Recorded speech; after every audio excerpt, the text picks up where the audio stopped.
மகர்ஷிகளெல்லாம் வருஷ வருஷாக்னிஹோத்திரத்தோட பத்னியும் பிரம்மாணம் திரஷ்டு காமாஸ்தே பிரம்மலோகம் போனாலாம், பிரம்மாவனையர தரிசனம் பண்ண போனாலாம். பிரம்மாவை தரிசனம் பண்றதுங்கிறது சுலபம் இல்லை. பிரம்மாவை பார்க்க போனான்கிறாள். பாரதத்துல சொன்னா பகீரசன் 16வது வயசுல பிரம்மலோகம் போயிட்டானா.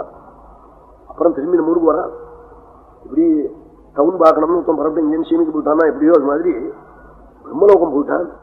பிரம்மா என்னவாடாப்பா வந்தேன் நீன்னா, பிரம்மலோகம் வரத்துக்கு எத்தனையோ பெரிய புண்ணியங்கள்லாம் பண்ணணுமே, நீ என்னமா வந்தேன்னா, இன்னைக்கு பிராமணாளுக்கு அன்னதானம் பண்ணினேன்.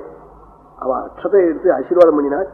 அக்ஷதம் விப்ரஹஸ்தேன மாதృஹஸ்தேன போஜனம் பிண்டஞ்ச புத்திரஹஸ்தேன தேகிமே மதுசூதனார் விதுரர். சுவாமி என்ன வேணும்னா, பிராமணா கையால அடிக்கடி அக்ஷத்தை ஆசீர்வாதம் பண்ணணும், அம்மா கையால ஆகாரம் எப்போதும் கிடைக்கணும். அம்மா சாதம் போடுறது மகா புண்ணியம் இருக்கிறது தான் கிடைக்கும். சில பையன் பிறக்கிற போதே அம்மாவை அனுப்பிச்சு விடுவான். மாத்திருக்காரகன் கட்டு போயிருப்பான், போயிடும். அந்த பாக்கியம் இல்லாமல் போயிடும். பிண்டஞ்ச புத்திரஹஸ்தேன, அவன் பிண்டதானம் புள்ளகையால பண்ணணும். ஆரோ அனந்தரவாரசுக்காரம் சொத்துக்காக பண்ணிவிட்டு சந்தோஷம் பண்ணக்கூடாதவன். சொத்துக்காக பண்ணா போருமோ, பிள்ளைன்னா கண்ணுங்க நீருமா பண்ணுவான். அப்படி பண்ணணும். தேகிமே மசூ இந்த மூணும் வேணும்னு கேட்டாள். அப்படி இது மாதிரியாக கிடைக்கணும். அது அமாவாசை அன்னைக்கு பகீரசன் போனா பிராமணால் ஆசீர்வாதம் பண்ணி அட்சத்தை போட்டா. உடனே என்ன வேணும்னு கேட்டா, நான் போஜனம் பண்ணல, நீ போஜனம் பண்ணே பாருனா, நீங்க ஏதாவது எனக்கு அனுகிரகம் பண்ணணும்னு காட்டேன். பிராமணாளுக்கு அன்னதானம் பண்ணி தான் போஜனம் பண்ணாம அவ முக்த சேஷத்தை சாப்பிடணும்னு இருந்தானா. ஆசீர்வாதம் பண்ணோம்னே என்ன வேணும்னு கேட்டா, பிரம்மலோகம் பார்க்கணும்னு நினைச்சேன், கிடைக்குமான்னா அபிகச்சேதி மாமூச்சு பறந்து போனாளா. இங்க வந்துட்டேன், இதான் தெரியும்னா. பாரதத்துல படிச்சு பார்க்கணும் இதெல்லாம். என்ன பரவிட்டு போன்னு சொன்னாள் பெரியவாள் வாக்கால, வேத வித்துக்கள் வாக்காலே இங்க வந்துட்டேன். பிரம்மா ஆச்சரியப்பட்டாதான். பிராமணாவுடைய மகிமே அந்யாதர்ஷம்னு அது தெரிஞ்சுதான் ராஜாக்கள்லாம் பிராமணாளுக்கு அக்னிஹோத்திரத்துக்கு பூமி விடுறதும் வேதாத்தியனம் பண்ணுவாளுக்கு பூதானம் பண்றதும் அவ கவலை இல்லாம இருக்கட்டும், வசதியா இருக்கட்டும்னு. இந்த உச்சவரம்பு வந்தது எங்க பக்கத்துல 2000 வேலி 1000 வேலி வச்சிருக்கிறோம். ஒருத்தம் ஒரு 5 ஏக்கர் ஒரு சாதுக்களுக்கு தானம் பண்ணல. என்ன ஆச்சரியம்ங்கிறது. யாரோ அள்ளின்னு போறான் சொத்தை. நிறைய பூமி இங்க தஞ்சாவூர் ஜில்லாவில் எத்தனையோ பூமி இருக்கு, பிரபுக்கள் இருக்கா, நல்ல வாழ் தான்.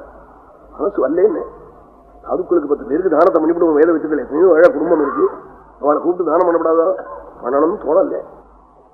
பகவத் அனுகிரகம் இல்லை, வேற என்னத்தை சொல்றது. அவளே வருத்தப்படுறா. இப்போ அப்படி பண்ணிருக்கப்படாதா, தெரியாம போயிட்டேங்கிறாள். இனிமே வருத்தப்பட்டு என்ன பிரயோஜனம்? இனிமே கொடுக்க முடியுமா? என்ன கொடுத்தா கவர்மெண்ட்ல பண்ணி போடுவான், சாஷல்டேன்னு வாங்கி விடுவான்னு. என்ன அவ சட்டப்படி செய்யறா, அவ என்ன பண்ணுவா? இப்படி பிரம்மலோகம் போறதுன்னா ரொம்ப சிரமம். அந்த பிரம்மலோகத்தை பகீரசன் சுலபமா போயிட்டான்.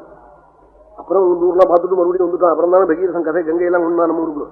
அவன் தானே கங்கை வந்தது. இல்லவனா கங்கை வருவா பகீரசனுக்கு. பிரம்மாவை போய் தரிசனம் பண்ணியிருக்கான், பிராமண அனுகிரகம் இருந்திருக்கு. எல்லாம் புரியணும். ஏதோ கங்கையை கொண்டு வந்துட்டான் பகீரசன் சொன்னா மட்டும் போருமா? அவன் என்ன பண்ணியிருக்காங்க தெரியவாண்டாமா? கலெக்டரா நம்ம ஊருக்கு வந்துட்டான். அவன் பையன்னா அவன் என்ன சிரமப்பட்டு படிச்சிருக்காங்கிறத நினைச்சு பார்க்க வேண்டாமா? அவன் எத்தனை பாடுபட்டுருமோங்கிறத யோசிக்க வேண்டாமோ? வரும்னா கலெக்டரா வந்துட்டு எனக்கு கலெக்டர் வேலை கொடுப்பனா? அவன் வந்தான்னா என்னென்ன பாடுபட்டுருக்கான்னு தெரிஞ்சுக்க வேண்டாமோ? அது மாதிரி தன பாக்கியம் இருந்துதான் அவன் கங்கையை கொண்டு வந்தான் பகீரசன். எல்லாரும் பறந்து போனா பிரம்மலோகம். இவனு என்ன நினைச்சா, பெரியவாளோட நாம தொத்தின்னு போயிடுவான். காசிக்கு போறவாள் ஒரு காரேஜ் வச்சுன்னு போவான், நானும் வரேன்னு காஷ்மீர் மாதிரி இப்படி வருவாருங்க. அது மாதிரி போயிடுவோம்னு நினைச்சுன்னு பாண்டு கிளம்பினான். உடனே உத்தர் புத்தர் காதுல குச்சி குச்சுன்னு பேசிண்டாளாம். அது பாண்டு காதுல விழுந்துட்டு என்ன சொன்னாலாம், புத்திரன் இல்லாதவா பிரம்மலோகம் வரக்கூடாது, அபுத்திரனுக்கு பிரம்மலோகத்துல வசதி இல்லையேன்னு ஆளாம். உடனே பாண்டு நமஸ்காரம் பண்ணிவிட்டு நீங்க போயிட்டு வரும்போது விட்டாள். பத்னிகள் 2 பேரையும் கூப்பிட்டாள். என் ஜென்மா ஓனா போச்சுன்னு அழுதாளாம். ஏன்னா உங்களை நான் இனிமே ஸ்பரிசிச்சு காமத்தால தொட்டா எனக்கு மண்டை வடிச்சு போயிடும். குழந்தை இல்லாதவனுக்கு பிரம்மலோகம் இல்லைன்றாலே எந்த லோகம் தான் எனக்கு உண்டு? கதறினாள்.